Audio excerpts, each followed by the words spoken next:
Evening Squires, it's your boy Isadora back with another episode of Fart Notes Interview with the Vampire. So I'm gonna read this book for you so you ain't gotta. I just saw, y'all just probably saw it, the Vampire Lestat announcement drop coming in June. So I'm gonna go through the books and hopefully get you more caught up to speed on the lore. If especially I know within the Anne Rice universe there's a lot of very controversial things. Despite writing in the 70s, she wrote a guy in 1750 who wasn't sure if black people were real or not. So if you don't want to fucking deal with that,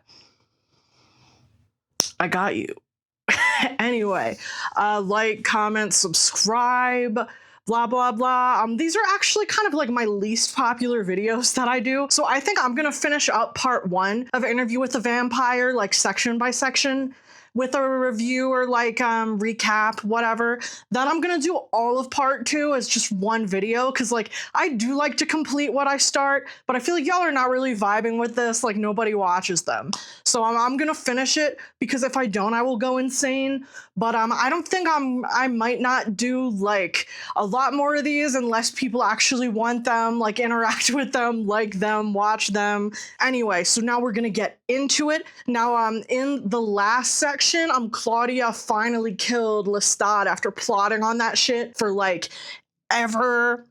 And we start this chapter with for a long time, Claudia merely stood there. Blood had soaked the carpet, darkening to the woven wreaths of flowers. Ah, so good. Basically, Louis kind of has a freak out in this section, and he's like, I don't want to see you anymore, never talk to me again, don't come near me, live your own life, I can't deal with you anymore. She's like, are you mad at me, Louis? Are you mad? You have to help me remove these bodies. So again, we're kind of seeing this real ass tension where Claudia is very nice to and loving towards Louis when she requires him to do something, and the rest of the time she more or less just seems kind of inconvenienced by him and kind of annoyed.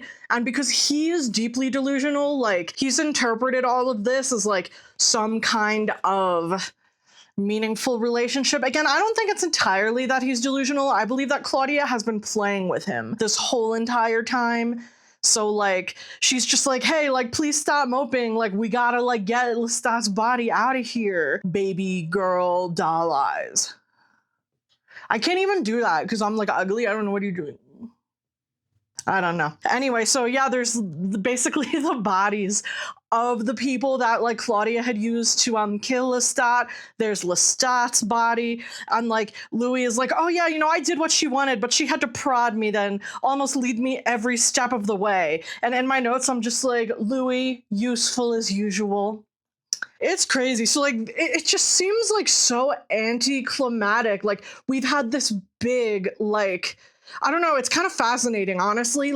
There's been this long-standing tension of whether Claudia will kill Lestat or not. There's been all this build-up to it, the build-up to his death, the deeply disturbing, sensually described way that Claudia took him out, and now literally they're just putting him in a sack.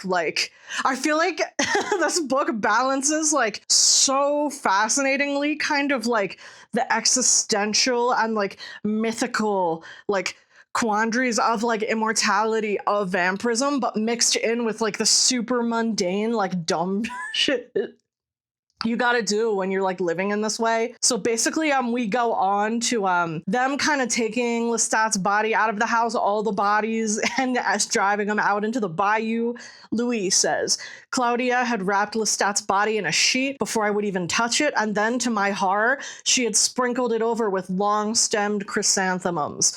Now in my notes I have what a rich detail. Now something we'll see, the repetition of motifs. Here we kind of have the repeated motif of funeral flowers in relating to Lestat's passing. We have blood had soaked the carpet, darkening the woven wreaths of flowers. So we have the flowers as a funerary motif, below his body. Then we have Claudia sprinkling over the corpse with like long stemmed chrysanthemums. Again, like these are just like 2 pages apart, but we have like these repeating themes, these repeating images. Like I just think that's really beautiful and clever, and I have like a lot of respect for it. So basically they go like into the bayou, they dump off like the children Claudia had used to like murder Lestat and lure him in.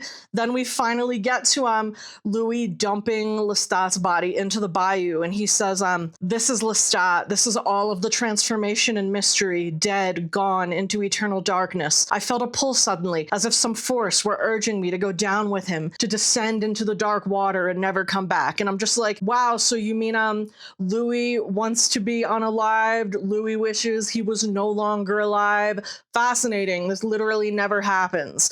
Like, I feel like that's one thing I would say, like, I don't know, Louis kind of like, he loses a lot of like oomph and a lot of interest throughout the books, just because every 5 seconds he's like, I wish I was no longer alive, but he never does anything about it. Actually, he never really does anything about anything.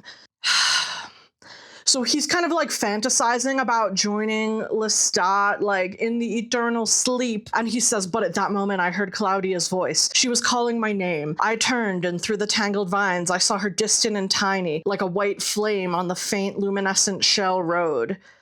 Then Louis says, that morning she wound her arms around me, pressed her head against my chest in the closeness of the coffin, whispering she loved me, that we were free now of Lestat forever. I love you, Louis, she said over and over as the darkness finally came down with the lid and mercifully blotted out all consciousness. Again, like, she got Louis to do what she wanted. She has achieved her aim. She's being incredibly loving and kind to him. So it's interesting. So Louis has had almost nothing nice to say about Lestat whatsoever throughout the, like, we're on page 124. He has had nothing to say about, nice to say about Lestat almost in this entire book. Then he says, you know, when I awoke, she was going through his things. So like, she's pretty much tearing through all of Lestat's stuff, trying to find like the secrets of like eternal life and immortality and vampirism. And he says, I stood in the door of his room, astonished, watching her. His coffin lay there, heaped with scarves and pieces of tapestry. I had the compulsion to open it. I had the wish to see him there. So again, Louis, like,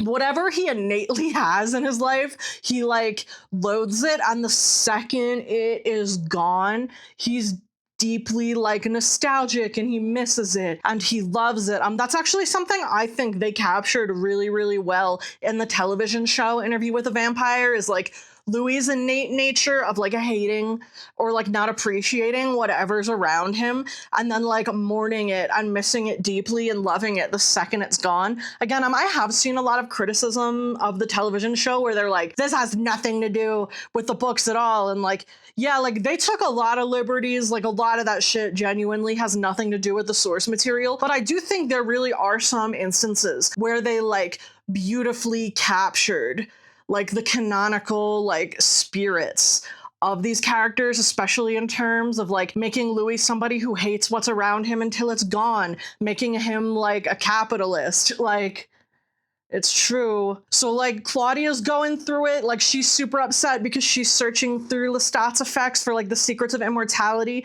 and can't find anything. She looks over to Louis and like expects him to innately like empathize with her, and he's just so horrified and like detached and disconnected from like witnessing Lestat's murder that like he just turns away from her and he can't even look at her. And Claudia is like, he deserved to die.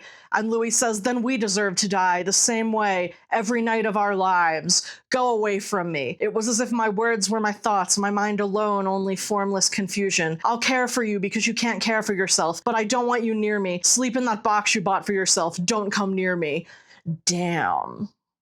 So like, it's mad interesting. Like, I don't know. So Louis, like, again, we kind of see how like deeply useless he is. So like Claudia was confiding in him this whole fucking time that she was gonna like end Lestat. Louis genuinely did nothing about it down to the last second. Like he could have warned Lestat if he felt so inclined and like this was so unethical and he felt so attached to Lestat. Like he could have called that shit at anytime he did nothing. Now he's like taking it out on Claudia. So in Claudia, yeah, she says, I told you I was going to do it. I did it for us so we could be free. And Louis is thinking, and he says he couldn't stand the sight of her beauty, her seeming innocence, and this terrible agitation. I went past her, perhaps knocking her backwards, I don't know, and I was almost to the railing of the steps when I heard a strange sound. And he says that he hears Claudia cry for the first time ever since like she was turned, like the first time he'd heard her cry since she was like a mortal child. Louis says, it drew me back against my will. You'll notice a big thing with Louis is that like he acts like he has no agency as a human being. Everything happens to him. Everything is foisted upon him. Everything is against his will. And he says that her crying sounded so unconscious, so hopeless, as though she meant no one to hear it or didn't care if it were heard by the whole world. Wow.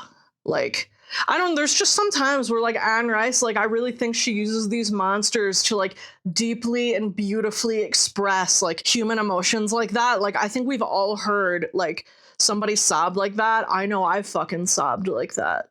Like, and he says, I found her lying on my bed in the place where I often sat to read, her knees drawn up, her whole frame shaking with her sobs. And he says, you know, because of her weeping, he sits down beside her, puts his hand on her shoulder, and like starts to comfort her. And she says, Louis, if I lose you, I have nothing. I would undo it to have you back. I can't undo what I've done. And she says, you know, I cannot bear it if you do not love me. And he says her sobs grew worse, more bitter, until I finally bent and kissed her soft neck and cheeks. Winter plums, plums from an enchanted wood where the fruit never falls from the boughs, where the flowers never wither and die. And then he's just like, all right, my dear, all right, my love. And he rocks her in his arms and like, until she stops crying and like falls into a doze, and she keeps murmuring about like, now we'll be eternally happy and free of Lestat forever and begin the great adventure of our lives.